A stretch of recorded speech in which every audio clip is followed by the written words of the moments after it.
Guys, this is why I wanted to play this game. What, so that we could air out our relationship issues on I really the want first to... podcast, the first basically new couples podcast therapy. of this format.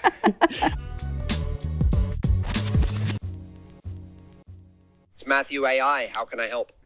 Oh, hello, Matthew AI. I am starting a podcast right now, and I'm trying to explain to the world how useful you are, but it's all a bit overwhelming, and I'm looking for a very kind of succinct way of explaining just how useful you are to subscribe to. I wonder if you could help. Matthew AI is like having a personal coach in your pocket, available 24/7. Whether someone needs practical advice, emotional support, or even help decoding a tricky text exchange, I'm here to provide clear, actionable guidance. I'm designed to help people navigate their relationships, build confidence, and make decisions that align with their goals. It's not just about answering questions, it's about empowering people to take control of their love lives and feel more confident in themselves. Does that help you frame it for your audience? Yeah, it's actually perfect. I couldn't have said it better myself. Is there a way that anyone could get maybe a free question from you if they just wanted to try you out? Yes, absolutely. Anyone can try Matthew AI for free by visiting askmh.com. They can ask a question and experience how it works firsthand. It's a great way to see how I can help with anything from practical advice to emotional support. It's all about giving people a chance to explore the value before committing further. Does that sound like something your audience would find useful? Well, we always talk about exploring the value of someone before you commit further, so I think it would. If you want to go and explore the value of Matthew AI before you make a commitment, go to askmh.com and ask your question right now. All right, Stephen. Hello, friends. All right, Audrey. Hi. We're back We are. with a brand new podcast. Yeah. This is it, is it? The new podcast, the new format every week. The inaugural episode. Well, I'm very excited to be here. Well, what's coming up today in this brand new iteration of the Love Life podcast? We're going to be talking about flags, but I want to talk about green flags. I feel there's a lot in the culture right now. Look at the Best Picture winner in the Oscars, Matt. Anora. Look at some of these other films that have been big in the last year. This Is Us. And what would you say is the relevance of Anora to this subject? Well, there's big red flags. Anora, big red flags. This Is Us, big red flags. Nosferatu, extremely large red flags, especially if you saw that man. One. Isn't that about Dracula?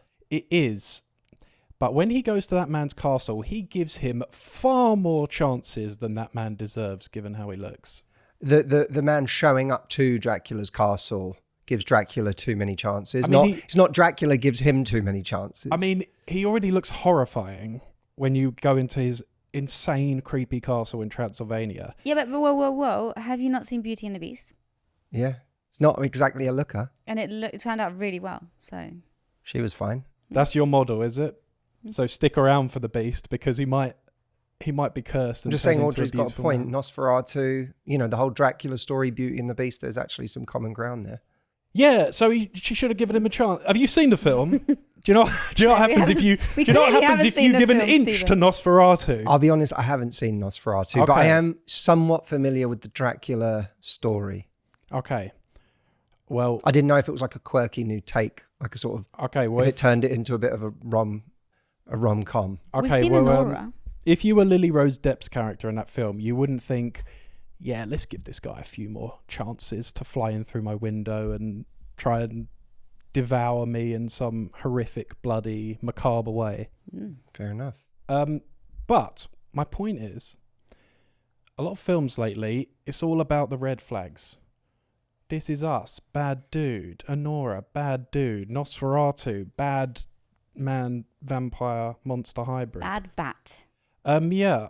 And so Anora we're going to talk about... Anora just won Best Picture.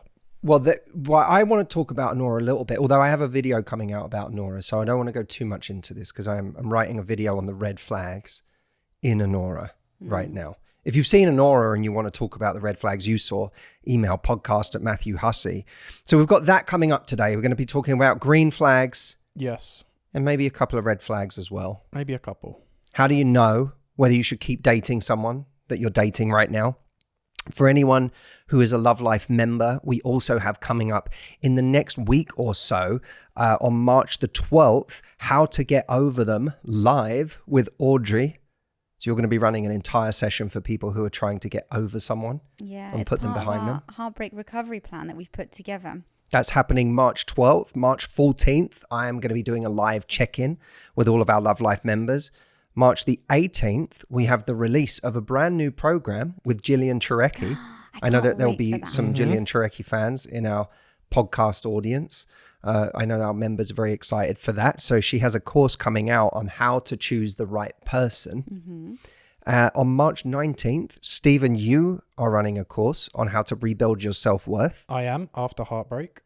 And on March the 27th, for anyone who lives near Los Angeles or just wants a trip, a Hollywood trip to add to their year, we are doing Love Life Live, our special in-person event. Every year we have a small handful of in-person events that are for our Love Life members. And we have one on the 27th of March. So that's all coming up inside Love Life. There has never been a better time to be a Love Life member, and you can join at joinlovelife.com. It is an incredible graduation from listening to the podcast. Not that I'm saying listening to the podcast is bad, because listening to the podcast is wonderful. I do feel like we need a name for people who are part of our Love Life coaching group. I don't have a pithy, I feel like we need some sort of fun name. I don't think we can trust either of you because every time you give me a nickname, it's really offensive. Well, we also can't trust Stephen because we know his nickname for everything. McLovins. Pickles, peaches, puddings, and pears. It's really Which is many rolls off the nicknames, tongue. but Pickles is always your go-to. Yeah, So what would, I mean, email us if you have an idea for what our Love Life members should be referred to as. Well, I think something Love that's both sort of honorary and affectionate, but also doesn't take itself too seriously, hopefully. You know, email podcast@matthewhussey.com for any ideas you have for that. So that's everything that's coming up in Love Life.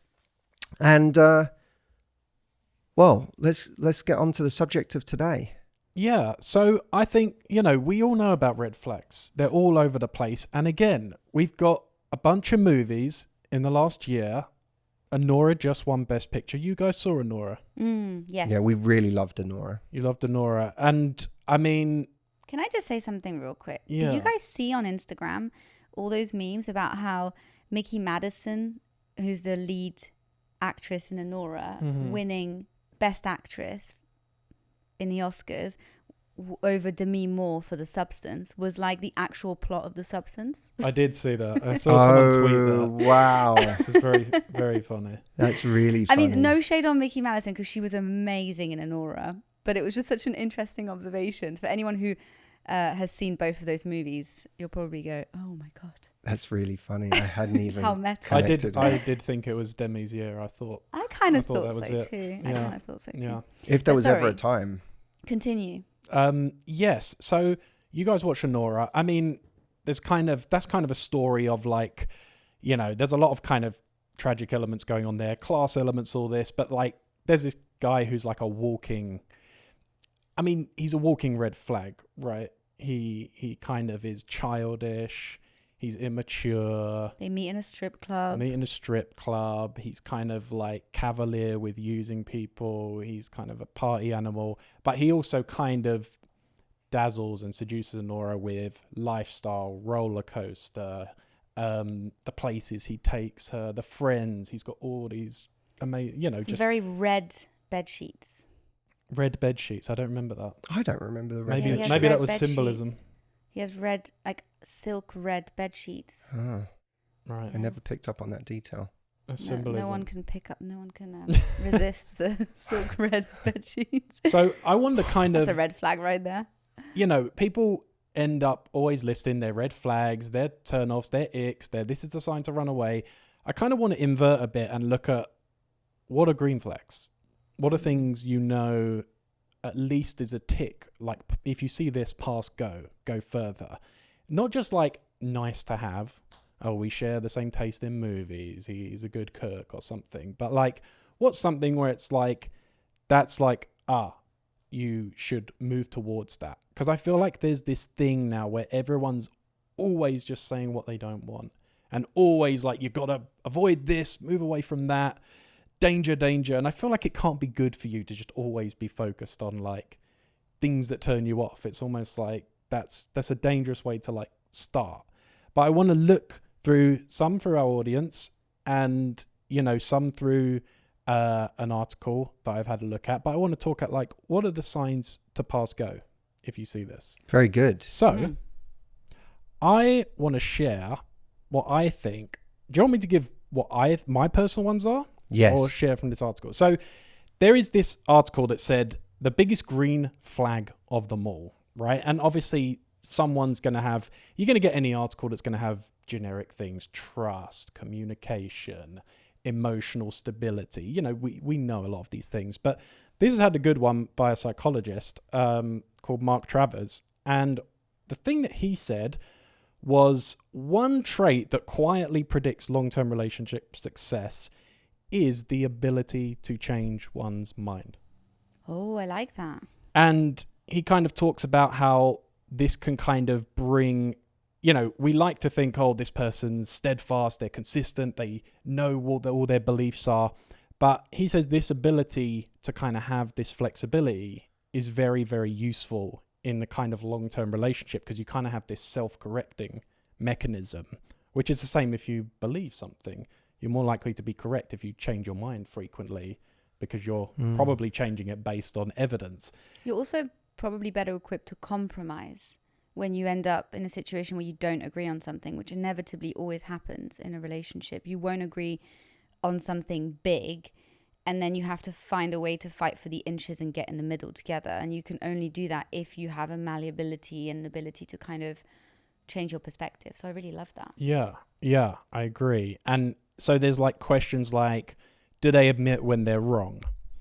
Do they ask thoughtful questions instead of immediately dismissing different viewpoints? Instead of saying, oh, these people are all wrong, who I don't agree with, do they kind of present their ideas or ask thoughtful questions about your beliefs if they disagree?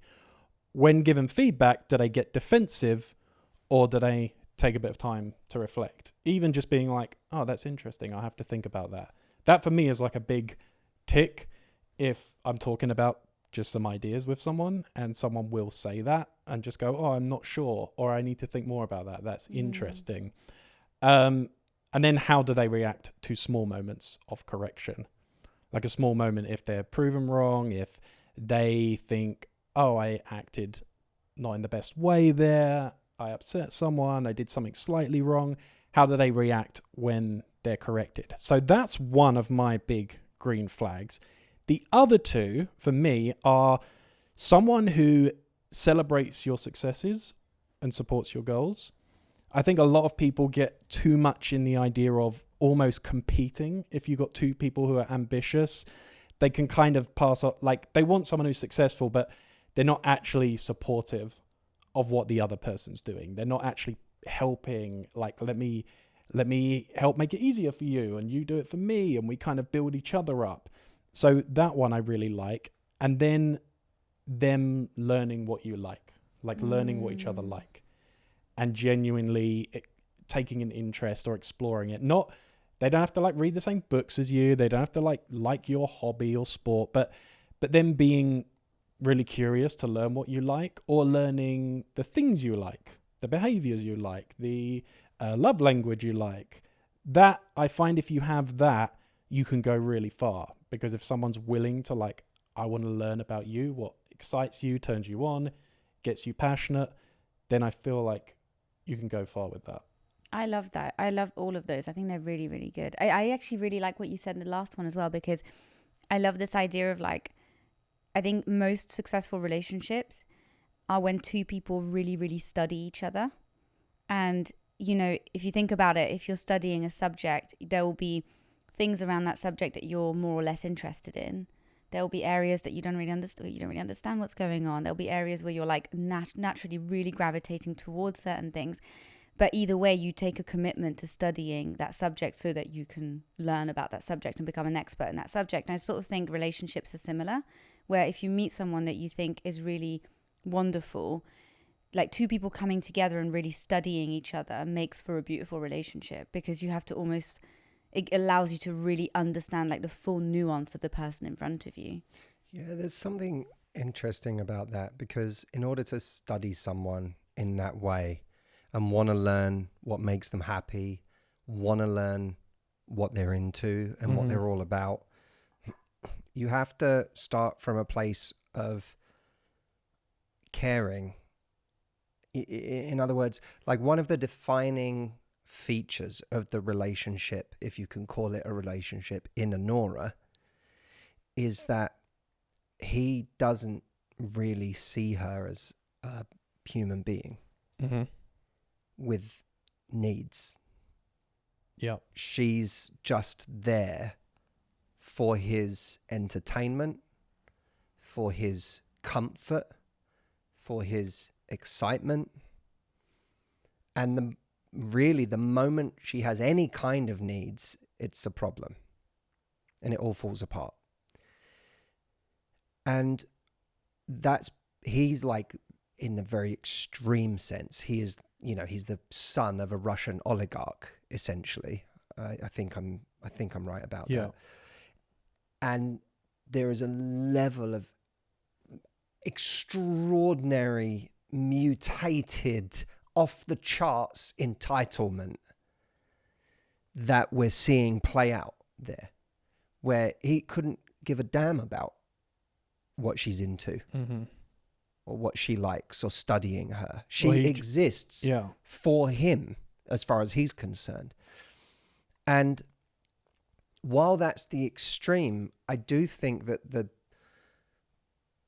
this all kind of assumes that you're engaging with someone who's not coming in with a level of entitlement that says, I'm great, I have lots to offer, so it's a given that you should be attracted to me, and being attracted to me should be enough for you, and that you're attractive is enough for me. Like, there's a lot of situations that start that way, and there's a lot therefore of dates where people complain that like they didn't ask any questions. They didn't ask. I was asking all the questions. I was being a great company. I was showing massive curiosity about them. And I kept, we hear from people who say, I tested to see how long it would be before they asked a question. And some people like, it was an hour or it was the whole date. I even left pauses and barely anything happened in the pauses. Imagine preferring an awkward silence over asking someone a question. Yeah. But that's the level of either entitlement or non-interest in somebody else. So I think a big problem of dating today is that people keep coming across people who basically are adopting the position of, I think I'm a catch, so you should be into me. Mm-hmm.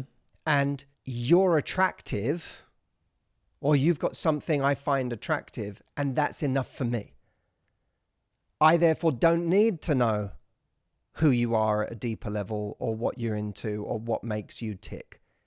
As long as you're choosing me and you're on my arm, I'm good. Yeah. And then a lot of people feel that's why they end up in relationships where they're like, I don't feel seen at all. I feel lonely in this relationship. I don't feel like this person really knows me or understands me. So it's kind of, when you said these things, Stephen, I looked at it like, oh, there's almost like meta level values and traits that are necessary for these things, for these green flags to even exist. So you have, they can change their mind. Well, in order to be able to change one's mind, you have to have humility. So that's like a meta level trait that's important if you're a person is capable of changing their mind, or, as you said, Audrey, saying sorry, shifting your position in an argument. You also have to have a kind of intellectual curiosity, right?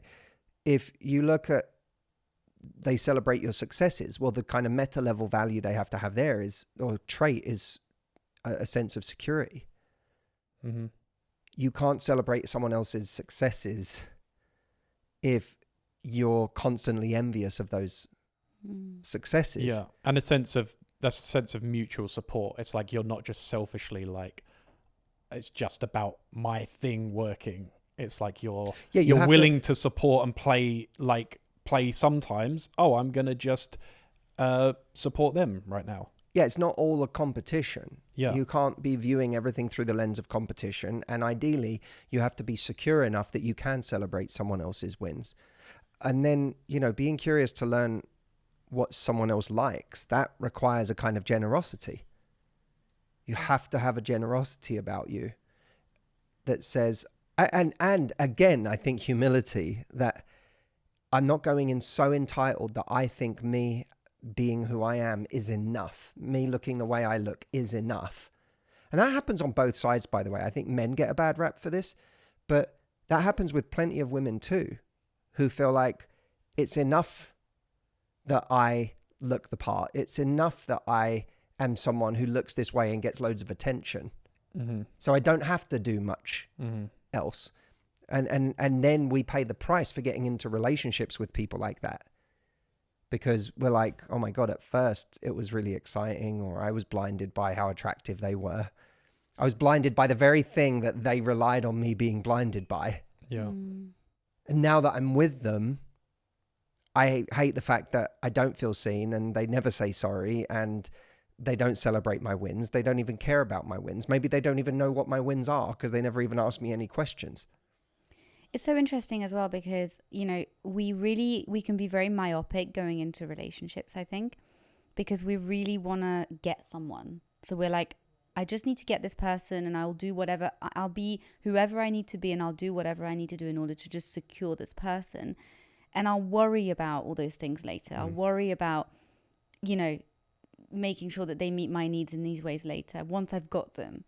But, what long-term relationships and marriages teach you is that the person, the quality of the character of the person that you're with is absolutely everything to the longevity of your relationship.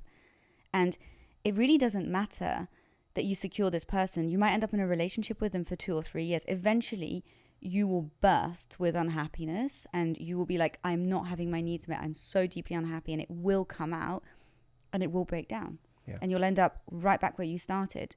So it's really, really worth paying attention to the things you're mentioning. And being like getting increasingly more comfortable pointing out the disparity between what behavior you would like to see and what you're actually getting. And even if you're not pointing it out, paying attention. This is a strange example, but there's someone that I've been texting with to do some work, like for our house. And this person said that they were going to send people on a certain day. And they just didn't show up. And I texted on the day and I said, hey, was waiting on the guys today. What happened? Are they still coming? Checking in. And he said, yeah, they got caught up on another job today. They can come tomorrow. And of course, internally, I'm like, wow, how rude. Your time is not worth more than mine. I'm not saying my time is worth more than his. But if I wait around for people to show up and they don't show up, and your response is not, I'm so sorry, this happened, I should have got in touch, that's already for me something I'm paying attention to. And I texted and I said, tomorrow works. Next time, could you please let me know ahead of time because I was waiting there today for them to show up. No response. Wow. Same person in like later on, I sent 2 messages. This was on a completely different day. I sent 2 messages. One of them was, what time are they coming today? And the second one was also, when they're here, can they look at XYZ? Because when they came last time, this stopped working and I need them to take a look at that. I just got a message back that said, they're coming from 4 to 5. Didn't answer my second message. I then said, thanks for letting me know what time they're coming, and then highlighted the message that I sent and said, could you please respond to this message? The reason I'm saying this is because, firstly, when I have an interaction like this with someone, I'm noting everything down, like mentally. I'm making a note. I don't want to become someone I don't like, so I don't want to now become passive aggressive with this person. I don't want to get into it. It's not, that to me is just leaking energy. But I am noting all of it. And I'm making a record of it going, I know that long term, I'm not going to work with this person. Like, this isn't going to work because this isn't the kind of person I want to do business with. In dating, very often we'll send a couple of messages to someone and they get back to like one message and then they just completely ignore the other thing we've said. And sometimes in our haste to be liked, again, you said it already, Audrey, when we're so focused on whether we can get that person, we don't notice, or we don't want to notice, that they sent a message back to one thing, but then just completely ignored something we sent them, a question that we asked them. And maybe it was a question about like, you know, are we still on for this weekend? And they answered the easy part, but the part that forced them to commit to a plan this weekend, they just ignored. When that happens, you have a choice. You can either confront that, and you don't have to confront it in a difficult way. You can literally just highlight the message and be like, also this. Like, I'm not going to be that person who just glosses over these things, because it's us that pays the price later. And I'm actually all about giving people the benefit of the doubt in the moment, in the sense of, like, maybe that person was in a rush. Maybe that person who was texting me was in a mad rush. Maybe they were driving when they sent that text and they were like, I'm going to send a quick text to the thing you said, but I'll get back to the other part later. Maybe that's the case. But if that happens a couple of times in a row, now I'm really paying attention. Mm-hmm. So these green flags are not just things that I think we do get too focused on red flags, but when someone does the wrong thing, they are opportunities to see if they can do the right thing. Mm. If you don't show up when you say you're going to show up, and I point out, can you please let me know next time in advance because I was waiting. If you then send a message back and you say, you're so right, I'm really sorry about that. That's on me. Won't happen again. Oh, green flag. Yeah. But if I send that message and you don't text back to that, or you text back a very flippant response to that, or you don't take any ownership, that's a double red flag now. Yeah, get in the ocean. The ocean? Yeah, get in the sea. A green flag isn't never making mistakes. It's how you respond to mistakes. But you won't be able to see if someone's response to a mistake is a green flag unless you're someone who's capable of not letting someone off the hook so easily. Mm-hmm. Albeit there's elegant and gracious ways to do that. Not everything is about being confrontational. But you have to have the strength to have people have to respond to those moments. Yeah. And then you get to see how they respond, and that response could be a green flag, or they could double down on the red. Yeah. Well, this is a great bridge for something that we're going to be doing today, which is our new segment, Love Life Line, where we've gone out to our Love Life members and we've asked them to send in a voice memo with a question. New segment, hot and fresh out the oven. We're not calling London. it that. Okay, pending. Love Lifeline. I prefer, for the record, I prefer Love Lifeline to hot and fresh out of the oven. I don't know. It's quite nice. But banana bread. Freshly baked. But banana bread is hot and fresh out of the oven. Freshly baked. So are you now suggesting this whole segment should be called banana bread? Well, I just think we should consider the merits of banana bread. Banana bread's not bad.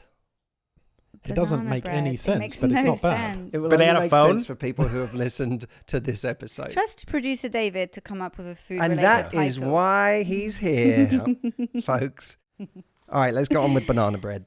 Love Lifeline, not banana bread, is where we went out to our members and asked them a question. We got a really, really good question from a lovely lady called Samuela, who is French. Vive la France. Vive la France. Vive la France. Is that a thing we're doing now? Yes, every time we have a I have French. to because I'm married to Okay. a French woman, so it's You're so I- lucky. Mandatory. I have to. You sort of have to as well as the brother-in-law. You do. Yeah, I demand it. Producer David, can we have the question, please? Hi Matthew, hi Audrey, hi everyone. I'm Samuela from France. I have a question relating to what seemed to be green flags in the beginning. I have found in my last relationship, as I was discovering the person, I was really feeling like they were familiar, feeling like I was recognizing them during the discovery process, feeling like that all their values aligned with mine, and something felt really familiar about it.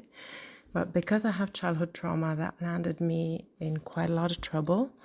And that is a feeling I don't know how to navigate and how to trust or distrust in different contexts. Thank you for your answers and thank you for all your great work. Bye. And what was her name? Samuela. Samuela. So was Samuela saying that there's something, for want of a better word, dysfunctional about the way she's showing up in the world, and therefore looking for that same, like accepting and looking for that same thing in someone else is actually not necessarily the best way for her to find a healthy relationship? Is there something else she's saying? I thought what she said was that she could not discern between, somebody that felt familiar because they reminded her of childhood trauma and negative things. Okay. And a green flag. You know, when you meet someone, Yeah, you're like, yeah, they yeah, feel really like they feel like home. But then when you go, oh, but home is so dysfunctional for me that I'm not sure that's a good thing. Yes. That's what I think she meant. Yeah, that sounds right. Which is incredibly common. I talk about this in my new book, this idea that when we choose certain people, it's so common for us to choose what feels familiar, what is known to us. Our nervous system responds to certain things. And I think this is where we get to be a kind of empiricist in our own life.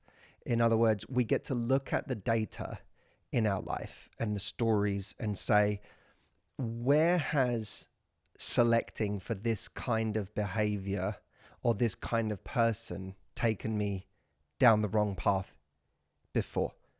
Or, and this is sometimes a more nuanced thing, where has going for this kind of familiar behavior not necessarily been an indicator of how good of a person someone is? Like, I'll give you an example. I have learned about myself that, and this is still true to this day in my life, you and I will go to like a party or something or a social gathering, and Once a year. Yes. Our annual admittedly. outing of the house. And when we're there, there'll often be, not always, but there'll often be like one person who I like quicker than everybody else. And when I like that person initially, the feeling is so familiar to me at this point. I'm like, oh, me and this person, how lucky we found each other. Like, we're going to be great friends. Like, this is exactly my person. Like, I say something and they laugh really hard. And they are so warm and affectionate in the way that I like. And it just feels so easy. Like, oh my God, this feels so easy compared to everyone else in the room. And it's crazy how many times in my life that person, if I then flash forward a month, sometimes even a week, actually the timing's got shorter and shorter as I've become more and more aware of my own patterns. But it used to be a lot longer. But after a certain amount of time, that will be the person that I end up saying, that person's like kind of like a little bit manipulate-y. Like that person's a little bit like, they kind of, I don't know, I don't like their character. I don't think they have a lot of integrity, or they You see the mask slip. yeah, they don't mean what they say. Or I'll start to like realize, and it used to take me a long time to realize that, years in some cases, but more and more these days, because I'm so aware of that pattern in myself. Now what will happen, this is the crazy part, now I'll realize by the end of the party. So I'll still have my initial like love fest with this person where I'm like, that person's great, aren't they? And then by the end of the party, something has happened. They've said something, or they've come on a little too strong in a certain area. And I'll walk away and I'll go, something about that I didn't like. And you and I will go home and I'll look at you and I'll go, is it just me? Or was there something about that person that made you feel a little off, that seemed a little off? And you'll agree. You'll be like, oh my God, I'm so glad you said that. That's me paying attention. Firstly, before anything else, it's just me paying attention to how many times in my life that instinct has actually steered me wrong. And that's why I have a whole chapter in the book called Question Your Instincts, which is not something we get told very often. In fact, it sounds to most people like bad advice, because most people have taken some version of trust your gut, trust your intuition, trust your instincts, and taken it to all mean the same thing. So if I say be careful of trusting your instincts, people are like, what do you mean? My instincts are all I have. They're actually not all you have. They are response systems that have been developed for survival. And they may have been helping you survive something that's no longer a problem in your life, or it might be the context in which you had to survive before is no longer relevant now. Mm-hmm. So we have to be very careful of how our survival instincts are showing up in our lives today. And for Samuela, there might be a survival instinct that's showing up that's making someone feel like home. And it would be worth asking, at the very least, when we have a situation like this, there's no perfect science to figuring out whether you're right or wrong, whether this is going to lead you astray or going to lead you to someone amazing. What we can do is start to introduce a curiosity to these situations and say, has it been true in the past that the things I'm really drawn to right now can often be revealed to be very superficial things, very superficial behaviors that aren't underpinned by a deeper integrity, by a deeper sense of character? Has that been true before in my life? Yes. Okay, then. Has it been true many times before? Yes. Okay. So at the very least, we might say, now you could also ask, has it been true that sometimes I've seen these things in someone and they've turned out to be a lovely person? Maybe the answer is yes. But what we get from those questions is, okay, so what we know is, the conclusion here is that these things that are making me feel like I'm home, which feels good in the moment, are not by any means an indicator of the deeper character of this person, of their ability to show up, of their ability to be loyal, of their ability to be a good human being, or to still be in my life 6 months from now. And if that's the case, it doesn't mean I have to run a mile, but at the very least, what it allows me to do is temper these feelings and this enthusiasm I have right now. I have tried to not become a cynic when I hit it off with someone immediately. But what I am so acutely aware of is how many times I have been wrong about that instinct, and how often, conversely, the people that were a much more subtle, whose light emitted in a much more subtle way when we met, where I didn't go away going, that was the greatest person in the room, ended up becoming the people I loved the most in the months or the years that followed. That also is information. Maybe you and Audrey are just overly seduced by charm.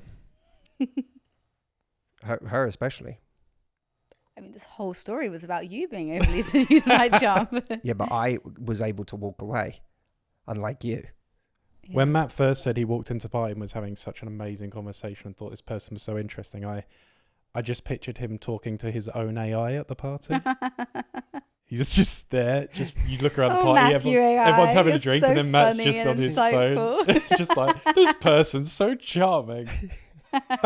Yeah. Why did you have your earphones on? Why were you staring at the wall talking for 2 hours?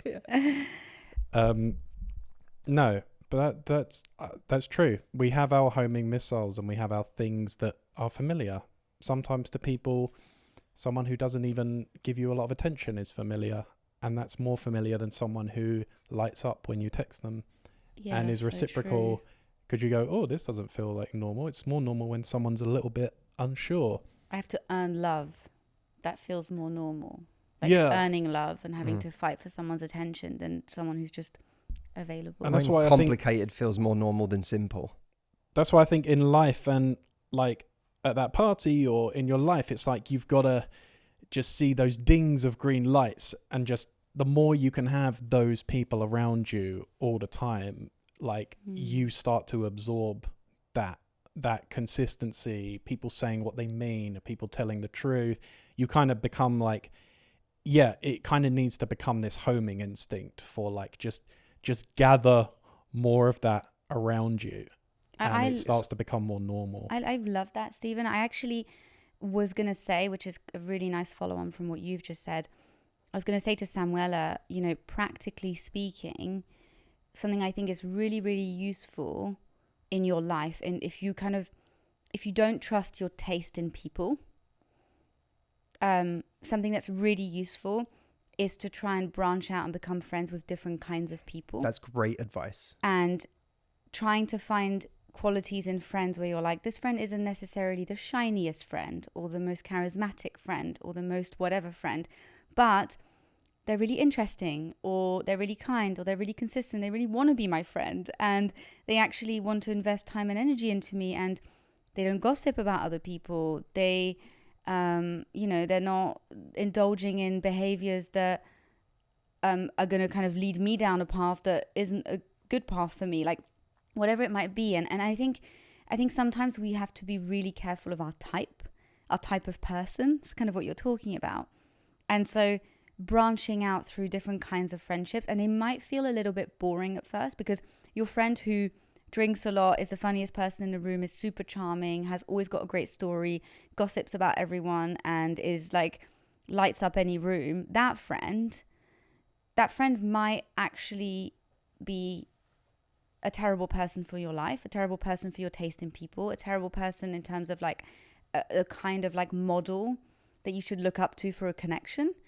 And that friend, comparatively to the more quiet friend who isn't those things necessarily, but is these other things I mentioned, like they might feel a little bit boring compared to that shiny friend. But the more time you actually invest and spend with this other person who will make you feel safe, will make you feel seen, will make you hopefully feel expanded, the more you start to realize, oh, it's not really where it's at, those shiny, charismatic people. You know what I mean? Yeah. And I think that's like a really good first step, because I think when it comes to our romantic relationships, it's super difficult to like kind of retrain ourselves to be attracted to something. But I think that if we can start and take small steps with using our kind of like interpersonal relationships through our friendships, work friendships, etc., I think that's a really, really nice place to start. Yeah, I agree. It's really good advice. Before we go on with the podcast, I wanted to tell you about an event I have going on in October, a 2-day event that is designed to help you handle difficult emotions, help you change your behavioral patterns that might be holding you back in life, and help you transform your inner monologue so that once and for all, you can build an amazing relationship with yourself and what I call true core confidence. This event is my only major event this year. It is the 2-day Matthew Hussey retreat, and the early bird tickets are available only until the 28th of March. They are deeply discounted right now. And I promise you, this is really, really going to change things for you. It's going to both change how happy you are on the inside, but it's also going to change the opportunities you get on the outside, whether they're opportunities for new love, new relationships, new career opportunities, more meaning in your life, beginning a new chapter. This is the most powerful work I do. So I hope you join us. Tickets are on sale at mhretreat.com. All right, back to the video. Well, guys, on the topic of green flags, are you ready to play a game? Oh my God, yes. Well, we have a brand new feature that may only last for this episode. Do we have a song for the game? We're sourcing one. We're getting Can we have David, you sort of do a song on the fly for the game? Dee-da-dum ba-dum ba-dee-da-da-bum ba-dum bum bum. Bum ba bum ba bum ba ba ba bum ba bum ba bum bum. Let's play Green Flag Dilemmas. Oh. Okay. It does sound very episode specific, so I do think there's probably... Oh, wow, there's a hat. Okay. Oh my God. For all of our audio listeners, Stephen has just put on a hat. Crew, if we have a couple of extras... Firstly, I didn't even know what this game was. I saw those hats in the corner. I didn't realise These are incredible. These are homemade. Oh my, you guys. Oh, these are great. Okay. Okay. It's the hats that were made for one feature. Are you ready? Let me just adjust this from my little head. Your little pea brain. So for our audio head, not little brain. For our audio listeners, David especially painstakingly made these hats with a little green flag. Know you were popped crafty, in them. David. I could have guessed. I like the structure of this hat. I do too. So I did. I will say the construction. I did take. You guys care. look ridiculous. I did take care in the construction of this, and you'll find inside that there's actually a cardboard insert for your cranial comfort. Yeah, no, it's good. I can feel it, David. Yeah, Yep, very, very I did it just for you, comforting. Matt. Just for you. I knew that. Wow. You wouldn't. You know. You guys look stupid. You look. Do you know what's that thing in Warner Brothers? Is it like the Animaniacs or something? Yeah. No, with the thing with the twirly. Or no, is it the Animaniacs? What has the funny? I mean, that appears on a lot of cartoons. The hat with the twirly thing on the head. Yeah. That's what Audrey looks like. Just Audrey. Nice. Okay, so we're going to play a little game. It's actually directed towards Audrey. It's called Green Flag Dilemmas. I'm going to give you 2 green flags. Okay. Hypothetical green flags about Matthew, and you're going to have to choose which one you would rather. Okay. Okay? Okay. So we're assuming currently he has none of these.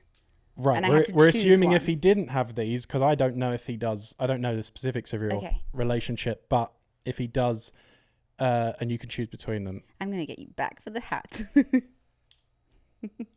So, number 1, Matt plans a special, beautiful, romantic date night every week for you both. Or he's 6'4". I would definitely pick the date night. You pick the date night? Yes. Very quick answer. You went 100%. very tall there. Why didn't you go like 6'2"? It's got to be a dilemma. Okay. Are you choosing the romantic date night? Yeah, I am choosing the romantic date night. Hint, hint. She couldn't. I mean, how could she say the tall one? Well, it's not. I can't change. Maybe she that. doesn't care about date night. It doesn't sound like you guys. No, but I like going don't out think a in lot. good conscience she would choose this particular moment in time to destroy my confidence. Okay, it's just choice. Not while you're wearing that hat. You're probably about 6'4" with the hat, so. Okay. Possibly. Number 2, Matthew always has time to talk and listen and shows interest in whatever you're feeling. That one. Right She's now. going to go for that one. I can tell you right now. It doesn't matter what the other one is. She's going for that one. Or he loves animals as much as you do and wants to get a dog. Oh, God. Wow. That is a dilemma, but I can still tell you which one she should go for. I'm going to go with will always listen to my feelings. Yeah, not possible, by the way. Why? She has a lot. It's so many. I have many feelings. It's not humanly possible for any one man. You are both feelingsy empaths. I'm not that bad. Don't make it about me. Okay. But can I not just have both? Can I swap in the We're date not night for getting the a dog. dog? I've said this. We're not getting a dog. Okay, well, you're going We to can't get a listen to dog. my feelings then. Do I get these at the end of the game? By the way, before everyone starts writing in and saying, I can't believe Matthew just like says you're not getting a dog and that stands. That's right. We've had many conversations about it and it's not happening and it's sad, but I understand. I love dogs, by the way. So I don't want any emails about how I'm an animal. Okay, how about this? hater. If I love we dogs. get over 100 emails with the subject line No, saying because get that a will dog. get that will happen in like 10 seconds. Yeah, No. because people understand that I need a dog. Guys, this is why I wanted to play this game.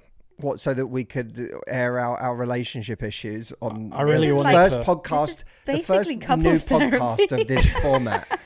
I really wanted to expose some fissures, in I Yeah, like the idea yeah. that this ends up being a one episode launch. Um, It's just one episode and then it flamed out. Okay, number 3. Go on. He'll join you on any event, even ones he usually hates, or he's 6'4". 6 foot. No, I'm joking. She can't say that. Well, She might be thinking I it, don't but want you to be 6'4". I also. Would you want me to be 6'2"? Or he has 30% more muscle mass. She doesn't want that. She's already told me. But I actually don't. She's told me she doesn't want me. She Yeah, has I said don't. to Yeah, I me don't want literally him like to 3 be- days ago, yeah. she said, if you add any more muscle mass, I'm going to start to get less attracted to you. And I just want you to know that. Yeah. Didn't you? Yeah, it's true. Okay, all right, we'll do a more serious one. He loves to spend time with your friends or family, any of your hobbies, always down to spend time with them. Or he's 6'4". he's willing to tidy up after you anytime you eat, take out Already the do garbage, that. do all the chores. Already do that. So she's already got that one. She doesn't need to You know worry what's so about it. funny is that I have Vanessa and David in the room who are nodding because they know She full doesn't. well. How does Vanessa know? Because Vanessa sees me clearing up all the time. Have you seen what I do to her makeup we, count? no, Vanessa, we can you can't please- say can we you can't please- say anything because we do not have the hats. Yeah, they don't have the hats. We don't have the their- hats, so their we are voices not in a do safe how place. convenient. Their feelings are not So- valid, and their voices do not count. Yes. And you have not seen, been in our bedroom and seen what I have to do to her makeup, her side of the sink. It's my only Every It's my day. only space where I get to be messy, and the rest I'm actually very tidy. You can't disagree with that. I'm a really I'm always, tidy person. I know, I'm always putting your makeup back in your makeup But that's bag. the only thing, right? What was the first one again, Steve? The first one was hobbies. he'll spend time with your friends, family, hobbies. He's Her always hobby is down to her spend hobby time. is talking. So it's basically Wow. she's already got me picking up after her, and I listen as much as I possibly can. Do you know what's really interesting? This game was about me, and Yeah. and Matt has made it all about him. So I guess my voice doesn't matter. I like that we're all wearing the hats with the green flags on while this is happening. No, I would actually pick the first one. The first one. Yeah. So he's Obviously. always down to spend time with your friends, family. Yeah, that would be right. my first one. But you do that anyway. I do that. Yeah. Okay. He brings you coffee in bed every morning Already does do that. He does. and and breakfast. Did you just add that? No. Yeah, I just added the breakfast. Or he never complains about any of your bad habits, like talking too much or. I don't complain about that. You've you don't complain about baited me and set a trap, and I've walked straight into it, Stephen.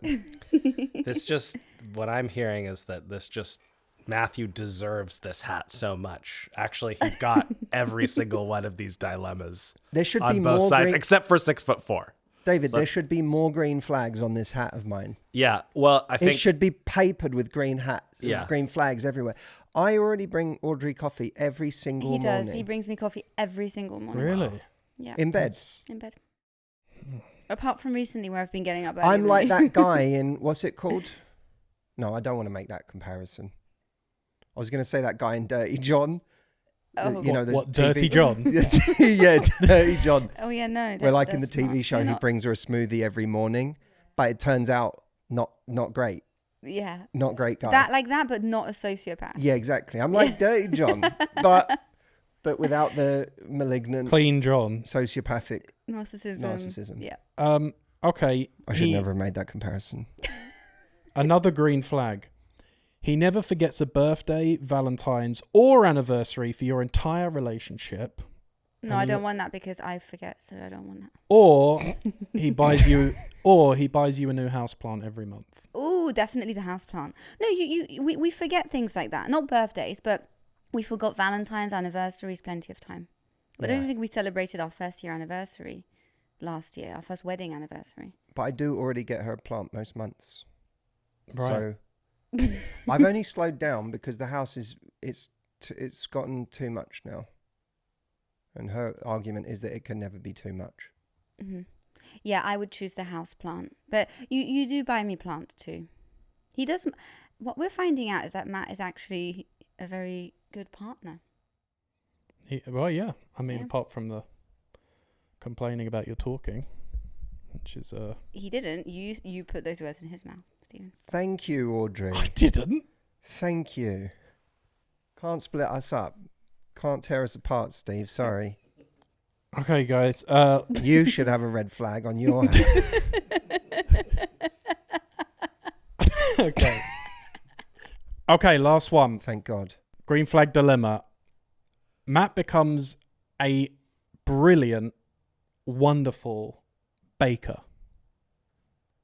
He's Okay. a brilliant expert baker. Or Okay. he's 30% more whimsical. What? What do you mean by whimsical? A bit more, light-hearted, a bit more sprightly, a bit more, he's always just in a bit of a more of a light mood, Oh, no, a that bit more sounds fun and more terrible. fun and playful. Babe. I You think I'm playful? Well, the question is, do you think you're whimsical? Are you whimsical? Define whimsical, Whimsical. As distinct from playful. I think whimsical is like you have a bit of like, A bit more Imaginative. like a bit more Willy Wonka. yes, a bit more Willy Wonka. Yeah. Which original Willy Wonka? Chalamet or Wonka. Chalamet.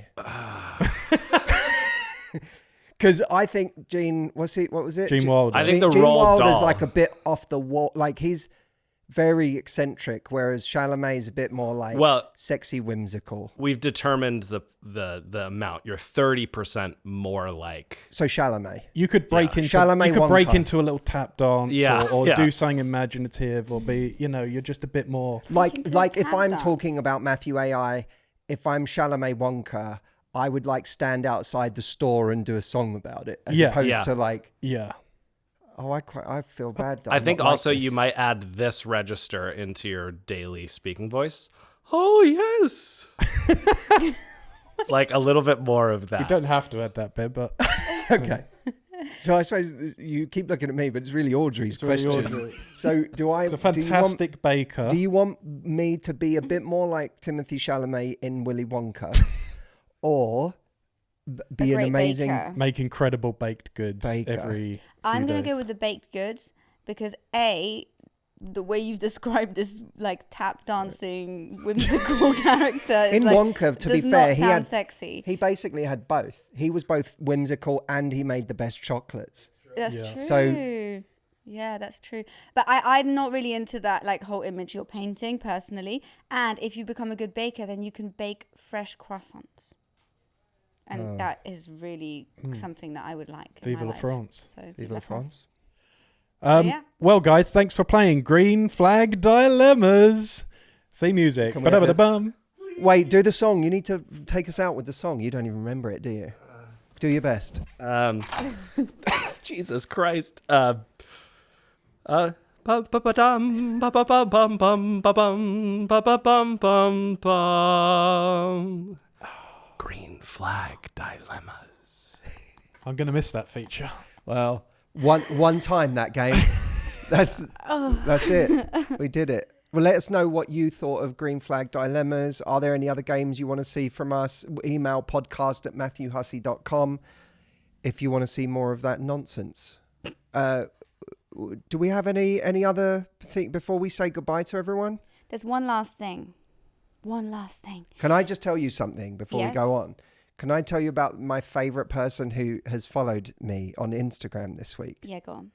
I only by chance saw this, and it's great. This guy's name, I clicked on it because he looked like, dare I say, slightly whimsical, and he's got a hat, a bucket hat, and his name's Danny Sandhouse. All right. And he does wood flooring. Like he's a wood flooring wizard. And is that in his bio? And I looked, yeah. It's in his bio. Wizard. And then I looked, check this. This is a video of Danny Sandhouse. Whenever I say it, I want to say it in like a real Cockney accent, like it's Danny Sandhouse. But look, this is him. What could be under this old dusty carpet? Anything good? It's euphemistic. It's a subfloor, guys. It's a subfloor. We call these floorboards in the United Kingdom. They've been there for a long time, and generally they need lots of repairs. If you're going to do the repairs, don't use new wood. It won't work. You have to use reclaimed timber, reclaimed pine in this instance. As you can see, these were floorboards from an equally as old building. That hammer was lent to me by Thor himself. Time to start sanding. Anybody that says you can't sand across the grain, I'm going to sand your face off. You can, if you know what you're doing. Cleaning up them. That is Danny Sandhouse. And he's got a little, if you obviously can't see on the podcast, but he's holding like a block of wood with a microphone just sort of tied to the end of it. And that's his microphone. I'm a fan already. So Danny Sandhouse, if you're watching this, you are my favorite new follow.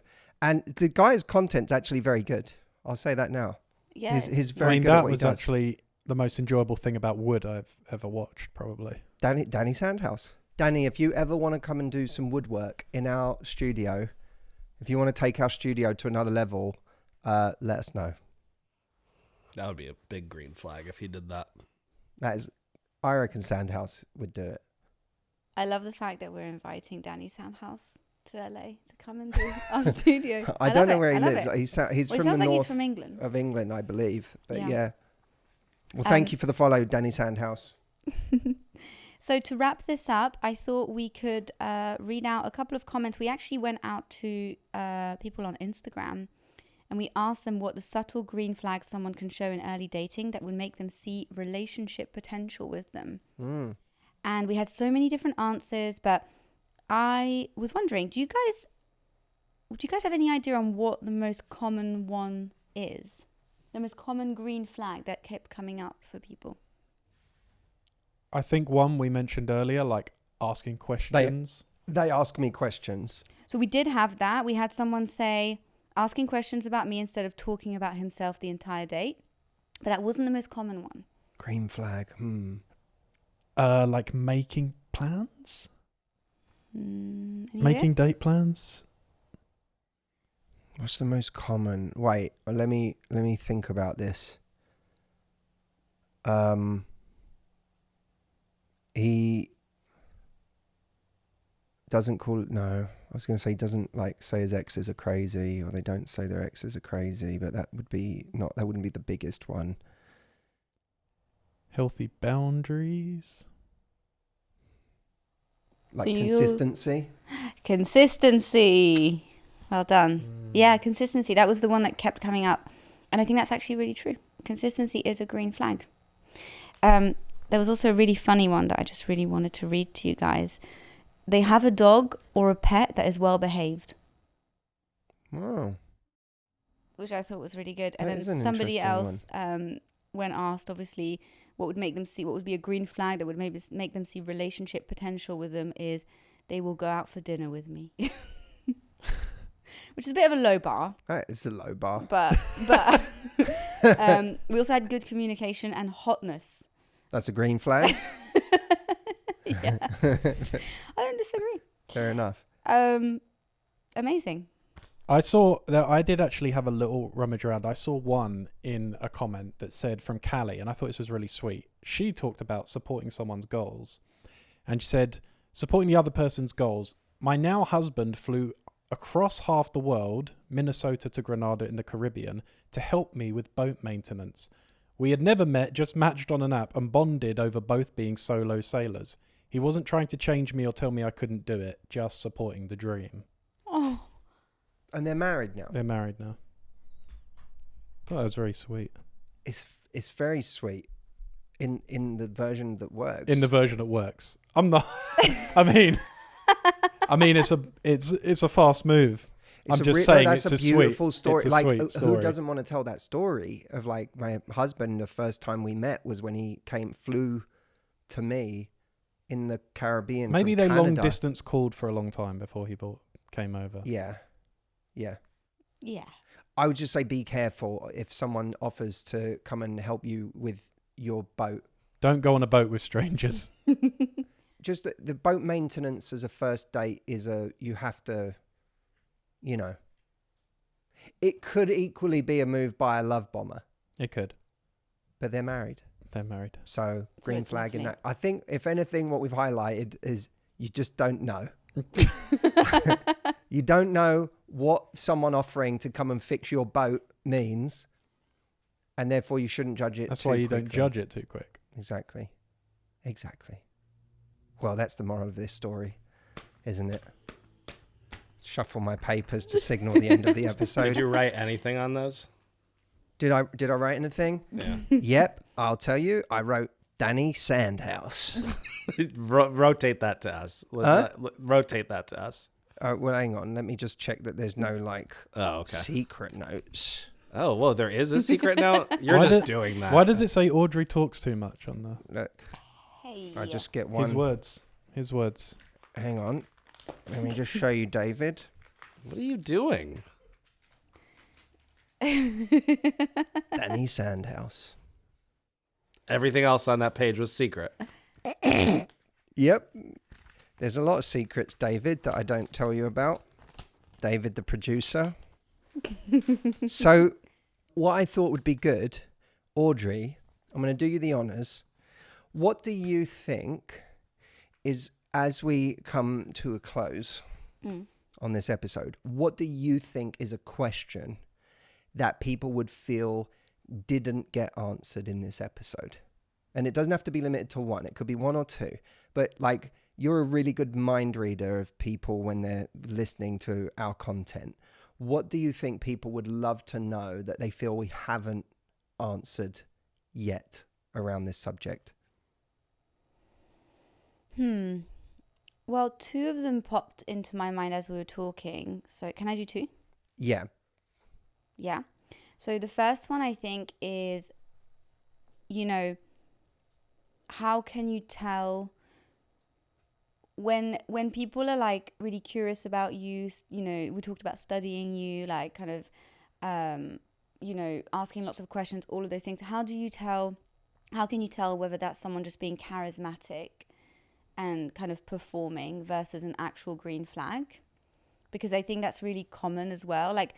Actually, the most narcissistic people and the worst people in the world are also the ones who tend to give the best dates and the best experiences. So Okay, so the question is, how do you kind tell of- the difference between someone who gives you a great date and someone who is Yeah, and who actually does a all red the right flag? things, but they're doing it actually because they're kind of trying to win you over, and actually they're not a good person. Okay, and what would be the second That's the first question? one.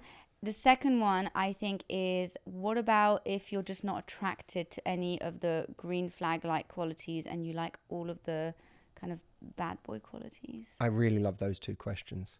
Okay, here's what we're going to do. We're going to put those two questions in the show notes. And here's what I want you to do. Open up askmh.com,